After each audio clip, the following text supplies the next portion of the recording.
क्या ये लोग बड़ी पार्टियां हैं? बड़े लोग वो हैं चेयरमैन बिलावल भुट्टो जरदारी साहब, जब उनकी वालदा की शहादत हुई तब भी कहा कि democracy is the best revenge. पहली प्रेस कॉन्फ्रेंस में उन्होंने कहा कि democracy is the best revenge. ये लोग हैं बड़े लोग जो जमहूरियत पे यकीन रखते हैं, जो कानून पे यकीन रखते हैं, जो अवाम की हुक्मरानी पे यकीन रखते हैं। आप आज मैसेज क्या दे रहे हैं इस तरह की चीजों से? मुझे बड़ा अफसोस हुआ। मैं कह रहा हूं, बहुत ही काबिल एहतराम सब लोग हैं, बहुत ही काबिल एहतराम है, सबके लिए एहतराम है, लेकिन इस तरीके से चीजों को से मैं समझता हूं कि उसके असरात अच्छे नहीं हो, ठीक नहीं होते। लोगों तक वो मैसेज जो वो बुरा जाता है कि वो पाकिस्तान की हिस्ट्री में सब चीजें सामने होनी चाहिए। कौन सी जेन्युइन पार्टी, कौन सी पॉलिटिकल पार्टी, कौन सी अवामी पार्टी कहे कि जी मुझे हर सूरत में इक़्तिदार मुझे दो, चाहे उसके लिए मुझे कोई भी कॉम्प्रोमाइज करना पड़े, मैं करने के तैयार हूं, धांधली के जरिए कॉम्प्रोमाइज करूं, करने के लिए तैयार हूं। क्या लोग 2018 को भूल गए कि जहाज भर भर के जिस तरह लोटे बनाए जाते थे, लोटे खरीदे जाते थे? क्या लोगों को इल्म नहीं है 2018 में क्या हुआ? ये जेन्युइन पार्टी हैं, ये जेन्युइन पार्टी के लोग हैं जो वोट खरीद रहे हैं, या ये जेन्युइन पार्टियां हैं जिनके पास कोई मैंडेट नहीं था असेंबली में, कोई बिल पास है, खुद कहते थे जी, हम इदारे को बोलते थे कि जी हमारी मदद करो कि हम जो है अपने बिल पास करवाएं, हमारे पास मेंबर पूरे नहीं है। ये खुद की उनकी जुबानी है। ये है पॉलिटिकल लीडर्स। अगर कोई हमारे आइन और कानून के तशरीह करने वाले वो पढ़ते हैं सब चीजें, जाहिर है। अगर इमरान खान का अपना इंटरव्यू कहता है कि जी मेरे पास तो अक्सरियत थी नहीं पहले दिन से, अगर अक्सरियत नहीं थी तो जितने कानून पास किए गए, जितने बजट पास किए गए, वो सारे इलीगल थे। और वो मानता है शख्स, हमने इलीगल काम किया, किसी इदारे की मदद से हम बोलते थे, कभी हम मेंबर कम करवा देते थे, कभी गिनतियां गलत करवा देते थे। तो क्या उसको आईनी तशरीह करने वाले हमारे काबिल एहतराम लोग ये कहेंगे कि जी ये बड़े लोग हैं, बड़ी पार्टियां हैं? ये बड़े लोग बड़ी पार्टियां नहीं है। यही इस मुल्क की तबाही का सबसे बड़ा सबब है कि इस तरह के लोगों को कबूल किया गया, इस तरह के लोगों को पैदा किया गया, इस तरह के लोगों को अवाम के ऊपर थोपा गया, और अब उनको बचाने के लिए जो है वो सॉफ्ट कॉर्नर पैदा किए जा रहे हैं। क्या क्या नहीं किया इस शख्स ने? हमें याद है कि किस तरह इसको लाडले का, इसको मुसलसल इसको ट्रीटमेंट मिल रही है। इलेक्शन कमीशन ऑफ पाकिस्तान, मैं हमेशा उस वक्त भी कहता था कि जिस दिन फॉरेन फंडिंग केस का फैसला आया था उस दिन इमरान खान पर पाबंदी लगनी चाहिए थी। जिस दिन फॉरेन फंडिंग केस का जजमेंट आई थी उस दिन इमरान खान एक्सपोज हो चुका था। उसके बाद कोई मजीद गुंजाइश नहीं थी, लेकिन फिर क्या था, सपोर्ट इमरान खान को आ रही थी। वो सॉफ्ट कॉर्नर था इमरान खान के लिए। जिस दिन इमरान खान ने 9 मई जैसा होलनाक वाकया किया, दूसरे दिन बंदयाल साहब की कोर्ट में मर्सिडीज में गया, उस मर्सिडीज में बंदयाल साहब के पास कहा गया गुड टू सी यू, आप मुजम्मत कर लीजिएगा। याद है जो बोले आपको, वो मुजम्मत कर लीजिएगा जो 9 मई को हुआ है। पूरे मुल्क में आग लगा दी, आप मुजम्मत करने की बात कर रहे थे।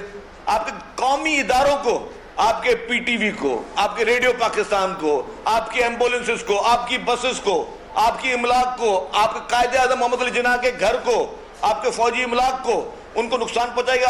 आप एक जज साहब कह रहे हैं कि जी आप मुजम्मत कर लीजिएगा।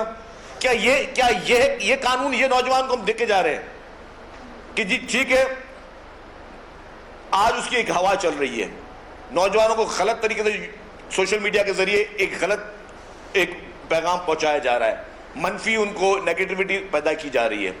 तो अगर वो नेगेटिविटी पैदा की जा रही है तो अक्सरियत तो किसी दौर में श्रीलंका में तमिलनाडु की भी बहुत बड़ी अक्सरियत थी, उन्होंने हथियार भी उठाए हुए थे, बहुत बड़ी बदमाशी थी। इस शहर में भी कभी बहुत बड़ा गुंडा राज होता था, लोग क्लैशनों के दौर पे ठप्पे भी लगाते थे, क्लैशनों के जोर पे लोग मैंडेट भी लेते थे। तो हम क्या सब चीजों को, हर गलत चीज को प्रेसिडेंट बना के देंगे? ये बहुत बड़ी पार्टियां, ये बहुत बड़े लोग हैं, इन पे कानून का इतलाक नहीं होता। क्या बड़ी पार्टी का मकसद है कि उस पर कानून का इतलाक नहीं होगा? क्या कोई बड़ा लीडर अगर बन जाए सोशल मीडिया पे गालम गलूच दे के लोगों के खिलाफ साजिश करके, तो उसका मकसद उस पर कानून कोई इतलाक नहीं होगा, ये सारी चीजें माफ कर दी जाए। किसको नहीं पता 2018 के इलेक्शन में क्या हुआ? पाकिस्तान में कौन सा ऐसा शख्स है जिसको नहीं पता क्या हुआ? और उस शख्स ने क्या क्या नहीं किया? मौजूद जज हजरात के खिलाफ रेफरेंस भेजे, जो इस वक्त भी मौजूद है जज हजरात, उनके खिलाफ रेफरेंस भेजे, क्योंकि वो उसको पता था कि वो उसकी डिक्टेशन में नहीं आएंगे इमरान खान की। मीडिया का आवाज बंद करने के लिए कौन कौन से बिल नेशनल असेंबली में नहीं लेके आए ये लोग? कौन कौन से रेफरेंसेस नहीं लेकर आए नेशनल असेंबली में ये लोग, जिन्होंने कानून की धज्जियां उड़ाई, उन लोगों को हम आज ये पेश कर रहे हैं लोगों के सामने कि ये बड़े लोग हैं, ये बड़ी पार्टियां हैं, ये बड़ी इख्तियार वाली पार्टियां हैं। तो ये हम हाथ से कहीं पे कोई गलत प्रेसिडेंट ना क्रिएट कर रहे हो। मेरी अपील होगी, मेरी इल्तिजा होगी कि जो जेन्युइन डेमोक्रेसी रखने वाले लोग हैं, जो मुल्क की तरक्की चाहते हैं, जो मुल्क में अवाम की हुक्मरानी चाहते हैं, जो मुल्क में साफ शफाफ इंतखाबात चाहते हैं, जो धांधली की पैदावार नहीं है, उनको उस सफ में ना डाला जाए। मुल्क में हर गवर्नमेंट को पूरा हक है कि वो अपना टेन्योर पूरा करे। पीपुल्स पार्टी की हुकूमतें 2 मरतबा गिराई गई और उसको 58(2)B के जरिए, फिर एक दफा नवाज शरीफ साहब की हुकूमत भी गिराई गई 58(2)B के जरिए। नवाज शरीफ साहब की हुकूमत जब गिरी तो उनकी हुकूमत बहाल हो गई, पीपुल्स पार्टी की हुकूमत गिरी तो वो बहाल नहीं हुई। शहीद मोहतरमा बेनज़ीर भुट्टो साहबा ने कहा कि हाँ, हमें नजर आ रहा है कि फर्क है वजीर आजम में, कि लाहौर के वजीर आजम को खास रियायत दी जा रही है और लाड़काना के वजीर आजम को के साथ इंसाफ नहीं हो रहा। हमारे वजीर आजमों को फांसी के फंदे पे चढ़ाया गया। शहीद मोहतरमा बेनज़ीर भुट्टो साहबा की गलत तरीके से हुकूमत गिराई कि उनको इंसाफ नहीं मिला, और आप देख रहे हैं कि लाडलों को इंसाफ पे इंसाफ मिल रहे हैं मुख्तलिफ तरीकों से। तो हम ये चाहते हैं कि सबको एक साथ इंसाफ मिलना चाहिए। ये नहीं होना चाहिए कि किसी की सोशल मीडिया पे मकबूलियत ज़्यादा है, कोई इंतशार ज़्यादा फैलाता है, कोई झूठ ज़्यादा बोलता है, तो फिर उसके लिए ख़ास रियायत हो। उसके लिए जो है वो 3 माह में ही सबको मासूम लगना शुरू हो गया।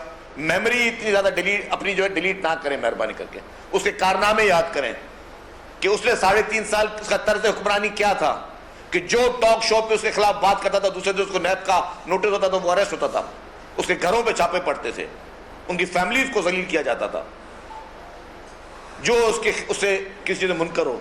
और उसकी 3.5 साल की उसके दौरे तकारीर उठा के देख लें, वो थी क्या, सिर्फ झूठ पे मबनी थी, गैर आईनी कामों में मबनी थी, जिसको आज आप अनफॉर्चुनेटली कह रहे हैं कि ये बड़ा आदमी है, ये बड़ी पार्टी है। ये वो शख्स है जो पाकिस्तान में सदारती निजाम लेना चाहता है, जो आइन को नहीं मानता, जो कहता था कि ये 18वीं तरमीम को मैं खत्म करूंगा, जो कहता था कि ये असेंबली ठीक नहीं है, सदारती निजाम होना चाहिए। अगर वो शख्स बड़ा आदमी या बड़ा है तो मैं समझता हूं कि ये एक अच्छा मैसेज नहीं है। निहायत ही काबिल एहतराम मेरी तमाम लोगों से गुजारिश होगी कि बराए मेहरबानी इंसाफ और कानून का बोलबाला होना चाहिए। ऐसे प्रेसिडेंट ना हो कि अपने ज़ाती इक़्तिदार की हवस में, अपने ज़ाती इक़्तिदार की उस कुर्सी की हवस में, उस इक़्तिदार की लालच की हवस में जो है कल को ऐसे लोगों को हम लोग कहीं हीरो ना बना रहे हों जो कि वाकई इस कौम के विलन रहे हैं, जो इस नौजवान नस्ल के दुश्मन रहे हैं, जो इस मुल्क के दुश्मन रहे हैं, इसकी सालबियत के दुश्मन रहे हैं, इसकी इकॉनमी के दुश्मन रहे हैं, क्योंकि वो किसी और एजेंडा पे काम कर रहे हैं। और उस और एजेंडा पे मुझे कहने की कोई ज़रूरत नहीं है, मैं किसी पे कोई खुदा न खासा गद्दारी का इल्ज़ाम या सर्टिफिकेट नहीं देता, लेकिन अगर किसी को भारत और इसराइल से फंडिंग हो रही है तो वो पाकिस्तान का सच्चा वफादार नहीं रह सकता। शदीद साहब ये बता दें कि मकबूल इमरान खान की इतनी खराबी आपने बयान की, तो इसको आखिर सपोर्ट कौन कर रहा है? नजर आ रही है ना भाई मेरे, मैं तो वही तो कह रहा हूँ कि लाडला है ये किसका? मुख्तलिफ टाइमों पे मुख्तलिफ लोगों का रहा है। 2018 में आपको भी पता है 2018 में ये किसका लाडला था, और अब जो है जब से उतरा है तो ये किसका लाडला है। तो सब ये बताते हैं कि पाकिस्तान पीपल्स पार्टी कल तक लेवल प्लेइंग फील्ड का रोना रोती रही, लेकिन आज जब एक सियासी जमात का जो उसका अपना सिंबल है वो ले लिया गया इलेक्शन कमीशन की तरफ से, तो आप समझते हैं, और जिस तरह उनके बंदों को पीटीआई के बंदों को उठाया जा रहा है, उन्हें फॉर्म जमा करने की इजाजत नहीं दी जा रही है, तो पाकिस्तान पीपल्स पार्टी सिर्फ अपने लिए लेवल प्लेइंग फील्ड मार रही थी या बाकी सियासी जमातों? देखिए पीपल्स पार्टी ने कहा ये इलेक्शन हुए पीटीआई के बगैर तो ये मुतनाज़ा नहीं होंगे, फिर जमहूरियत कैसे मतलब आगे बढ़ेगी? एक सियासी जमात तो है ना। देखिए पीपल्स पार्टी चाहती है कि सबके लिए लेवल प्लेइंग फील्ड हो, आपके सवाल का जवाब मैं दे दूं। और दूसरी बात पीपल्स पार्टी ये भी चाहती है कि इन तमाम इससे ज्यादा खतरनाक मराहल से पीपल्स पार्टी गुजर चुकी है बगैर कसूर के। इसकी तो मैंने आपको कसूर की पूरी एक चार्ट शीट दे दी कि जो शख्स ना मुल्क के साथ मुखलिस है, ना आवाम के साथ मुखलिस है, ना नौजवानों के साथ मुखलिस है, ना इस मुल्क के आइन के साथ मुखलिस है, ना इस मुल्क की सालमियत के साथ मुखलिस है। आप उसकी बात करें, लेकिन मैं दूसरी बात कर रहा हूँ। पाकिस्तान पीपल्स पार्टी 3 पीस पार्टी थी। माजी में 3 पीस को इलेक्शन लड़ने से रोक दिया गया, 4 पीस बनी, पीपल्स पार्टी ने इलेक्शन लड़ी। पीपल्स पार्टी का इंतखाबी निशान तलवार था। माजी में तलवार हमसे छीन लिया गया, हम तीर पे इलेक्शन लड़े, हमने इलेक्शन लड़ी। और जिसकी आप बात करेंगे उनसे बल्ला निशान ले लिया, किसने लिया उनका निशान? चीफ इलेक्शन कमिश्नर साहब ने। चीफ इलेक्शन कमिश्नर साहब को किसने रखा था? और उनके कसीदे कौन पढ़ता था? उठा ले पुरानी वीडियोस निकाल लें कि खान साहब कह रहे सबसे अच्छे आदमी तो आपने खुद रखा था, और बकौल आपके कि सबसे आपको मतलब बेस्ट आदमी पाकिस्तान में वो लगा। तो वो आपके जब पूरे केसेस को देख रहा है, केसेस के मेरिट को देख रहा है, आपके इंतखाबात के प्रोसीजर्स को देख रहा है कि आपके इंतखाबात के प्रोसीजर क्या है। अगर आप समझते हैं, मैं आज भी बात बोल, अगर पीटीआई समझती है कि उनके साथ ज्यादती हुई है तो वैसे अदालतों में चली जाए, और मुझे लगता है कि अदालतों में वैसे ही उनके लिए एडवांस में सब चीजें मौजूद हैं, तो भले कर लें वो। आपने पहले अभी जो इलेक्शन का माहौल बन रहा है उसमें आपने पहले मेंगल के साथ मुलाकात की, फिर अब फैसल मावदा जो है वो मुलाकात की अब्दुल साहब के साथ, तो अब ये आपकी पार्टी का जो इंतजार है ये किस तरह से बन रहा है? देखिए जी, सियासत में कोई किसी से मुलाकात कर सकता है, मुलाकात करने में किसी पे कोई पाबंदी नहीं है। देखिए, और हमारी जमात तो वाद जमात वो कहती है कि जी माजी को चीज़ों को छोड़ के नई सियासत रखें, नई सोच लेकर आगे आए, पुरानी जो इंतकामी कार्रवाइयाँ हैं उसको ख़त्म कर दें। तो हम लोग जो है वो बिल्कुल बात क्लियर कर रहे हैं कि तमाम लोग जो है वो सबसे बैठ के बात हो सकती है।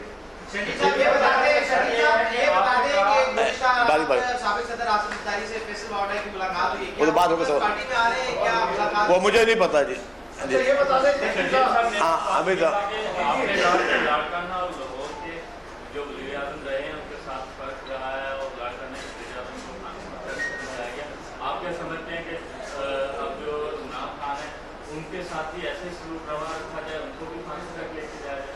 देखिए, मैंने नहीं कहा कि किसी को आप फांसी दें या ना दें, ठीक है, वो जो चीज़ कानून में आती है कानून के ज़मरे में होनी चाहिए।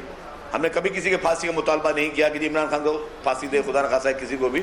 हम कहते हैं जी केसेस के मेरिट को देखा जाए, लोगों की नीयत को देखा जाए, लोगों के कामों को देखा जाए।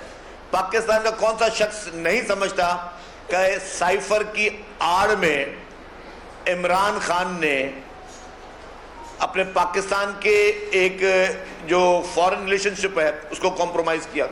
आप में से कोई भी शख्स, सबको मैं हल्फिया देता हूँ, आप हर बोलेंगे हाँ कॉम्प्रोमाइज़ किया उसने। तो जिस शख्स ने मुल्क का आइन तोड़ा, मुल्क का कानून तोड़ा, इसके आड़ में उसने गैर आइनी तौर पर एक और बड़ा काम किया था। उसने असेंबली तोड़ी थी जिसमें आरिफ अलवी उनके साथ शामिल थे, वो गैर आइनी काम था। तो क्या गैर आइनी काम जिसको सुप्रीम कोर्ट के चीफ जस्टिस और उनकी बेंच ने कहा कि ये गैर आइनी तौर पर नेशनल असेंबली तोड़ी गई है, मतलब जब ये जजमेंट है तो क्या जो गैर आइनी काम करने के बाद जो सजा होती है क्या वो इमरान खान को मिली? मेरा सवाल ये है, मेरा क्वेश्चन मार्क है, क्या प्रेसिडेंट आरिफ अलवी को और इमरान खान को, जिन्होंने गैर आइनी तौर पे पाकिस्तान की नेशनल असेंबली को तोड़ा, क्या उस तोड़ने बहाल तो कर दी, तो सजा आपको दी या नहीं दी? ये तो नहीं किसी का कत्ल हो जाए आप बोले मैंने कातिल को गिरफ्तार कर दिया, तो कातिल को गिरफ्तार कर दिया, फिर कातिल को क्या किया वो तो बताओ आवाम को ना। हम तभी बोलते ये लाडला है कि जिस शख्स को आपने कोर्ट ने जजमेंट भी दे दी कि हाँ जी इसलिए गैर आइनी तरीके से असेंबली तोड़ी गई, तो गैर आइनी काम करने वाले को सजा क्या दी? उस वक्त के स्पीकर को क्या सजा दी? प्रेसिडेंट और प्राइम मिनिस्टर को क्या सजा मिली? तो यही हमारा सवाल है जो आपने सवाल किया लाड़काना और लाहौर की बात। लाड़काना का वजीर आजम अदालती कत्ल होने के बाद आज दिन तक इंसाफ का मुंतजिर है। लाड़काना का वजीर आजम अदालती शहादत के बाद आज दिन तक इंसाफ का मुंतजिर है। एक और वजीर आजम साहब थे, सजा लगी, साल 1.5 साल चले गए बाहर, फिर वापस आए सजाए माफ। एक और साबिका वजीर आजम 3 माह हुए नहीं है, सबको उन पे जो है ना वो रहम आना शुरू हो गया है और उन पे वो उनको नेशनल हीरो लगना शुरू हो गया है। तो जिस अजीम लीडर ने 11 साल जेल काटी और पाकिस्तान खप्पे का नारा लगाया, और जिस अजीम लीडर ने जिसने आपको आइन दिया, एटमी ताकत दी, वो आज तक अपने इंसाफ का मुंतजर है। तो ये फर्क तो मैं नहीं, ये तारीख कह रही है। एक उधर के बाद ये बताइए कि कल जो डिस्कशन के लिए पॉइंट जाहिर करिए पीटीआई से इत्तेहाद की, उस हवाले से आप क्या कहना चाहते हैं? मेरे उनसे बात हुई, उन्होंने कहा ऐसी कोई बात नहीं है, मीडिया ने उसको गलत रंग में लिया। हमें हमीद की बात, एक मिनट हमीद साहब की बात, एक मिनट हमीद साहब की बात मैं समझा, एक मिनट भाई, साजिदा आजाद जराए हैं क्या सोशल मीडिया आप देखते हैं, खान साहब की मकबूलियत बड़ी है कम नहीं, तो उसको काउंटर करने के लिए आप लोग उसको कवर करना चाहते हैं, क्या करना चाहते हैं? उसके अलावा लिविंग प्लेइंग फील्ड का मुतालबा पार्टी करती है, तो इमरान खान को क्यों नहीं दी जा रही? देखिए जी, मैं बात बताऊँ हैं। एक जानिब शर्जील मेमन इस वक्त कराची में प्रेस कॉन्फ्रेंस कर रहे हैं और दूसरी जानिब लाहौर में मुस्लिम नून की रहनुमा मरियम औरंगजेब की न्यूज़ कॉन्फ्रेंस जारी है।